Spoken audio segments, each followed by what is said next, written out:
Hello friends, welcome to Indira study. आज की class में हम लोग पढ़ने वाले हैं हाइगेंस के सिद्धांत द्वारा अपवर्तन की व्याख्या। तो चलिए देखते हैं कि हाइगेंस के सिद्धांत द्वारा तरंगों के अपवर्तन की व्याख्या कैसे की जाती है, इसका डेरिवेशन कैसे किया जाता है। ठीक ना, चलिए देखते हैं। माना एक पृथककारी पृष्ठ एम डैश है। एक पृथककारी पृष्ठ क्या है? एम डैश है, ठीक है। और एक समतल तरंगाग्र ए बी है। माना एक समतल तरंगाग्र ए बी है जो कि एक पृथककारी पृष्ठ एम डैश पर तिरछा आपतित होता है, ठीक है। ये देखिए माध्यम एक है, माध्यम एक है और ये माध्यम दो है, ठीक है। तो हमने कहा जब एक समतल तरंगाग्र ए बी किसी पृथककारी पृष्ठ पर तिरछा आपतित होता है, ठीक है, किसी पृथककारी पृष्ठ मतलब एक माध्यम से जब वो दूसरे माध्यम में प्रवेश करता है। तो देखिए ये जब समतल तरंगाग्र ए बी जैसे जैसे आगे बढ़ता है, ये पृथककारी पृष्ठ के बिंदु ए से सी के बीच स्थित सभी बिंदुओं से ये टकराता है। हाइगेंस के द्वितीयक तरंगिकाओं के सिद्धांत के अनुसार यहां से द्वितीयक तरंगिकाएं निकलने लगती है। इसका जो प्रत्येक बिंदु है, इस पर स्थित प्रत्येक बिंदु ए सी पर ना पृथककारी पृष्ठ पर स्थित बिंदु ए सी के बीच जितने बिंदु हैं, जब वहां से ये तरंगाग्र टकराता है तो यहां से द्वितीयक तरंगिकाएं निकलती हैं। यहां से क्या निकलती हैं? द्वितीयक तरंगिकाएं निकलती हैं। मान लिया कि तरंगाग्र को बिंदु बी से सी तक पहुंचने में कितना समय लगता है? टी समय लगता है। और प्रथम माध्यम में प्रकाश की चाल मान लेते हैं v1 है। पहले माध्यम में प्रकाश की चाल v1 है और दूसरे माध्यम में प्रकाश की चाल v2 है, ठीक है।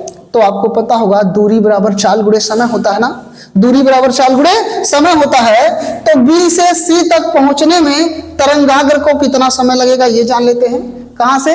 बी से सी तक पहुंचने में तरंगाग्र को कितना समय लग रहा है? टी समय लग रहा है। और कितनी दूरी, यानी जो बीसी होगी, बीसी दूरी चलने में, ठीक है, ये दूरी कितना होगी? दूरी बराबर चाल गुणे समय, यानी ये आपका आएगा कितना?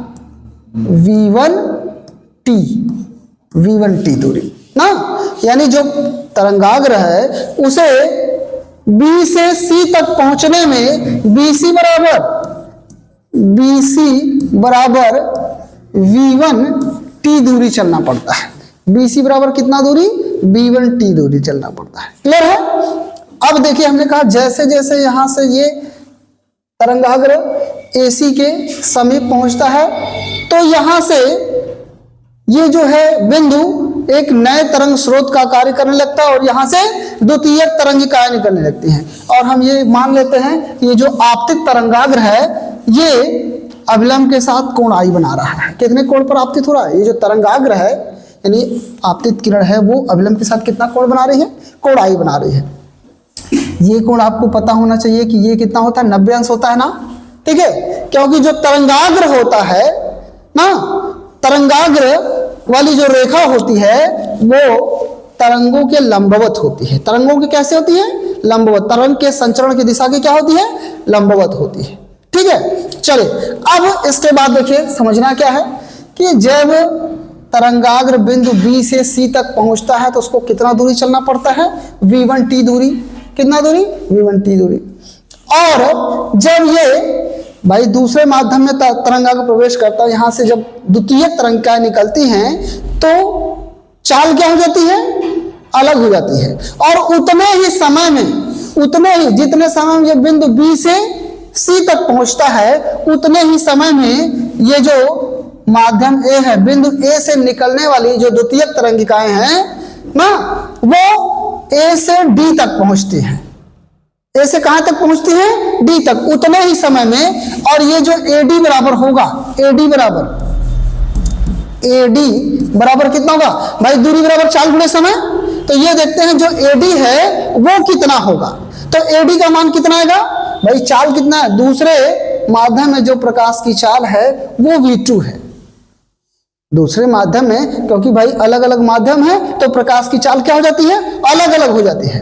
क्योंकि अगर चाल नहीं अलग होती तो ये जिस पथ पर प्रकाश आ रहा है ये सीधा उसी पथ पर निकल जाता ना, ठीक है। लेकिन यहाँ प्रकाश का क्या हो रहा, अपवर्तन हो रहा है। प्रकाश अपने पथ से क्या होता है, विचलित हो जाता है। क्यों? क्योंकि प्रकाश की चाल अलग अलग माध्यम में क्या होती है, अलग अलग। जब प्रकाश की चाल अलग अलग माध्यम में अलग अलग होती है तो प्रकाश अपने पथ से क्या हो जाता है, विचलित हो जाता है। तो यहाँ पे चाल ऊपर V1 थी और नीचे क्या है, V2 है।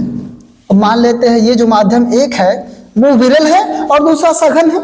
ये क्या है, विरल माध्यम है, विरल, और दूसरा क्या है, सघन, ठीक है। अच्छा, विरल और सघन का मतलब, तो यहां से आपको मिल जाएगा क्या, V2 चाल किसकी अधिक होगी, दूसरे माध्यम में चाल कम और पहले माध्यम में चाल अधिक होगी ना, यानी V2 लेस देन V1 मिलेगा। यानी दूसरे माध्यम में जो प्रकाश की चाल होगी वो पहले माध्यम से क्या होगी, कुछ कम होगी। क्यों? क्योंकि दूसरा माध्यम सघन माध्यम है। तभी ना ये अभिलंब से दूर हटेगा, अभिलंब की ओर झुकेगा ना, यानी अपने पथ से विचलित हो जाएगा। क्लियर है? चलिए, तो अब देखिए, तो माना ये तरंगाग्र कितने पर, कोण आई पर आपतित हो रहा है, और जब ये द्वितीयक तरंगाग्र, जब ये तरंगाग्र बिंदु B से C तक अर्थात V1t दूरी तय करता है तो उतने ही समय में बिंदु A से निकलने वाली द्वितीयक तरंगाएं, ठीक है, कितना दूरी, AD दूरी तय करती है, और AD बराबर क्या होगा, V2t दूरी ना, दूरी बराबर चाल गुणे समय हो जाएगा। तो ये क्या हो जाएगा, यहां से ये जो डिस्टेंस होगी वो कितना होगी, V2t दूरी, यानी AD का मान कितना है, AD बराबर V2t, AD बराबर कितना होगा, V2t, ठीक है। और ये देखिए, मान लिया हमने ये जो अपवर्तित तरंगाग्र है ये कितना कोण बना रहा है, कोण R बना रहा है। जो अपवर्तित तरंगाग्र है वो अभिलंब के साथ कितना कोण बना रहा है, कोण R बना रहा है। क्लियर है?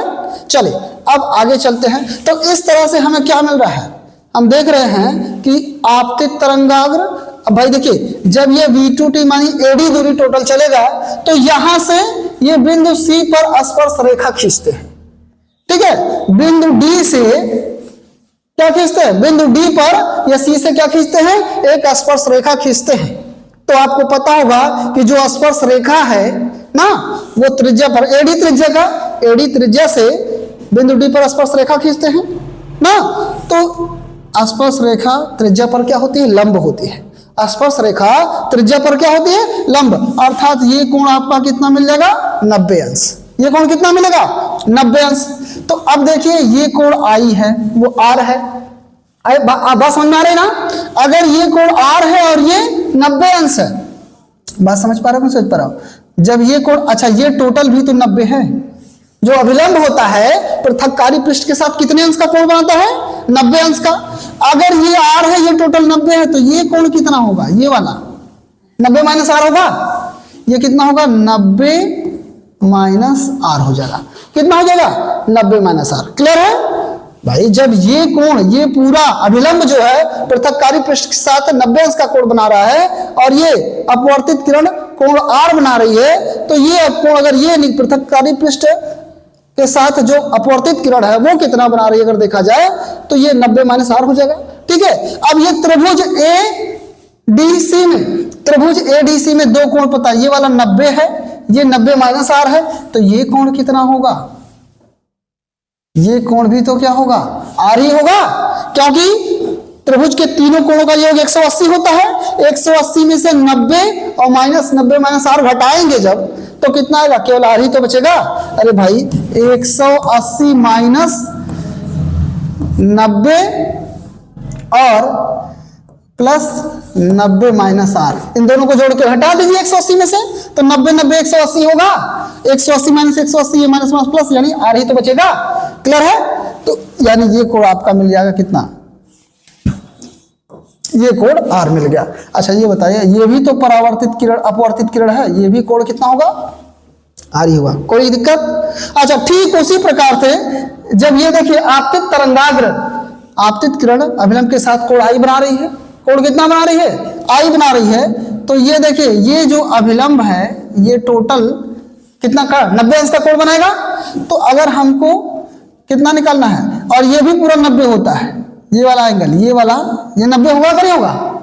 ये जो स्पर्श रेखा है जो तरंगाग्र का कार्य करती है, जिसे हमने ए बी तरंगाग्र कहा, तो ये तरंगाग्र ए बी ये आपतित किरण पर अभिलंब होता है, यानी ये टोटल 90 है और ये आई है, तो ये वाला कोण कितना होगा?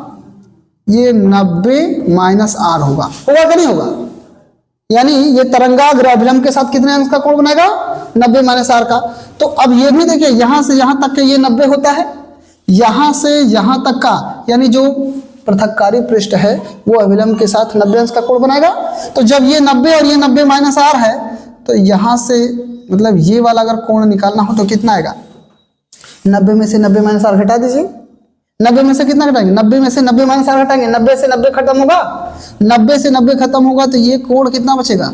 आर बचेगा। ये कोण कितना बचेगा? आर बचेगा। आएगा समझ में? सॉरी आर नहीं भाई, ये आई है ना, आई है, ठीक है, ध्यान नहीं दिए आप लोग।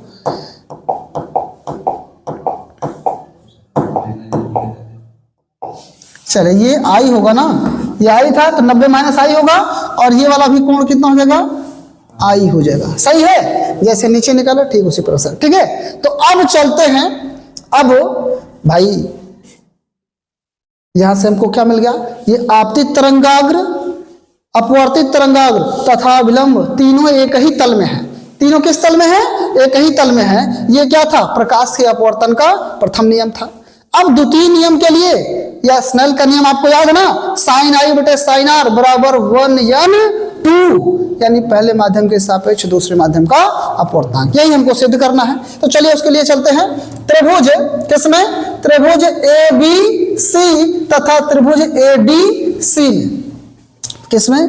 त्रिभुज ए बी सी तथा त्रिभुज ए डी सी में क्या मिलेगा? त्रिभुज ए बी सी में अगर देखेंगे तो क्या लगा दिया जाए? साइन आई। त्रिभुज ए बी सी में देखिए भाई, आई के सामने वाली भुजा लंब होगी, आई के सामने वाली भुजा क्या होगी? लंब होगी। कोण के सामने वाली भुजा क्या होती है? लंब होती है, यही तो आप लोग कहते हो। तो त्रिभुज ए बी सी में साइन आई बराबर, साइन आई बराबर, अरे भाई साइन थीटा बराबर लंब बटे क्या होता है? कर्ण होता है ना, लंब बटे क्या होता है? कर्ण। तो लंब क्या होगा? बीसी, बीसी बटे कर्ण क्या होगा? एसी, एसी ना बराबर। अब बीसी का मान कितना है? बीसी बराबर देखिए ऊपर समीकरण, इसको 1 कर ले और इसको 2 कर लीजिए। तो बीसी का मान कितना है? V1t है। बीसी का मान कितना होगा? V1t, और बटे एसी को एसी ही रख लीजिए। सही है। अब इसको समीकरण 3 बना लीजिए। सही है। अब देखिए, अब त्रिभुज इसमें लगाए ना साइन आई, और त्रिभुज एडीसी में साइन आर लगाते हैं। आर के सामने वाली भुजा लंब, और ये देखिए कर्ण। कर्ण क्या होगी? 90 अंश के सामने वाली भुजा कर्ण होती है ना, आपको पता होना चाहिए। क्या हो रहा है? समझ में आ रहा है कि नहीं आ रहा? चलिए, तो अब देखिए यहां पे क्या हो जाएगा? साइन आर बराबर, अब देखिए यहां पे क्या हो जाएगा? एडी, लंब बटे कर्ण ना, तो लंब क्या है? एडी है, ए डी बटे कर्ण क्या है? एसी है, बराबर लंब का मान, एडी का मान कितना है? V2t, एडी का मान V2t है, V2t, और अपान एसी, अपान एसी को एसी, समीकरण नंबर 4। क्लियर है। अब क्या कर देते हैं, हमें लाना है क्या? साइन आई बटे साइन आर। तो साइन आई बटे साइन आर कैसे मिलेगा? समीकरण 1 में 2 से भाग देने पर। साइन आई बटे साइन आर कैसे मिलेगा? समीकरण 1 में 2 से भाग करने पर। तो कर देते हैं, समीकरण 1 में 2 से भाग करने पर। चलिए करते हैं। तो 1 में 2 से भाग करेंगे, देखिए कैसे क्या मिल जाएगा आपको। ठीक है, तो समीकरण,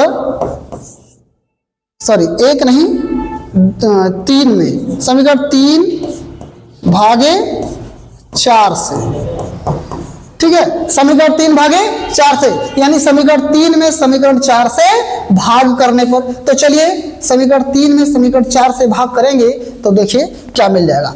तो ये देखिए साइन आई बटे साइन आर बराबर, ये देखिए V1t बटे AC और बटे V2 टी और बटे AC।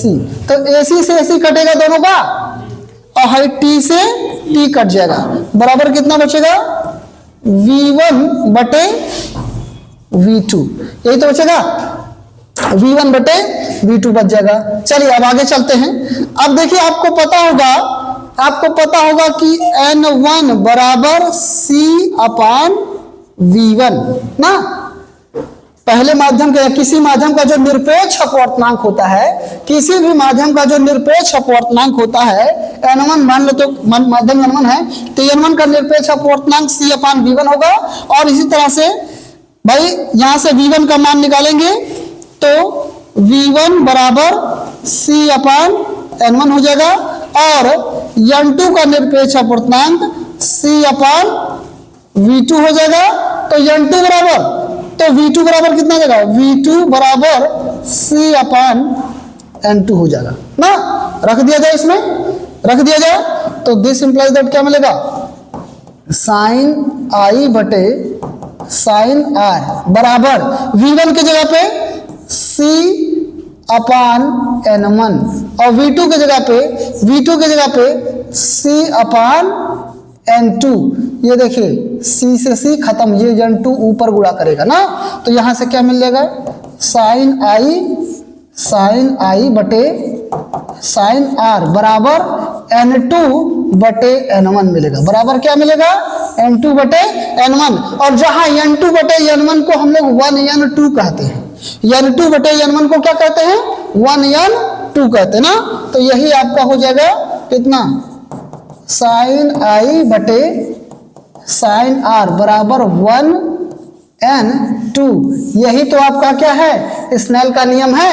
यही आपका क्या भाई 1N2 बटे N1, 1N2 लिख सकते हैं, यानी पहले माध्यम के सापेक्ष दूसरे माध्यम का अपवर्तनांक।